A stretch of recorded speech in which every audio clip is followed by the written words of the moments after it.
The second functional form we're going to look at in quantitative methods is the quadratic equation. So I entitled this little video, Fun with Quadratics. And so when we look at the quadratic equation, sort of the takeaways are they're very useful in economics. We can use them to characterize revenue and profit and some other things. And given this information, it's possible to estimate values over time. The other takeaway are the properties of the quadratic equation, which this video looks at in more detail. There are three properties: concavity, the vertex or the max-min point, and the intercepts. So let's look at each one of those.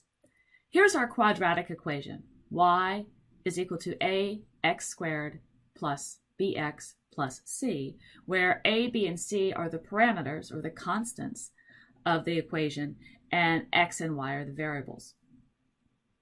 When we look at our properties, that's where we use our a, b, and c. So our concavity comes from the value of a.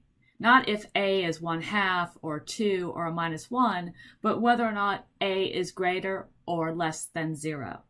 So if a is less than 0, the quadratic equation looks something like this. It is sort of bowl-shaped. If it is greater than 0, it's U-shaped. And so this will tell us which way we draw our quadratic equation, our graph. The next property is the max-min point, which corresponds to these values. So this is either the highest or the lowest point on our quadratic graph. And so it would look something like this, the vertex. And so in this case, my a value is negative. It's less than 0. And I would have a maximum point. So this might be something like revenue or profit, where we talk about firms trying to maximize profit and find that highest point. The third property are the x-intercepts, which may or may not exist depending on what the graph looks like.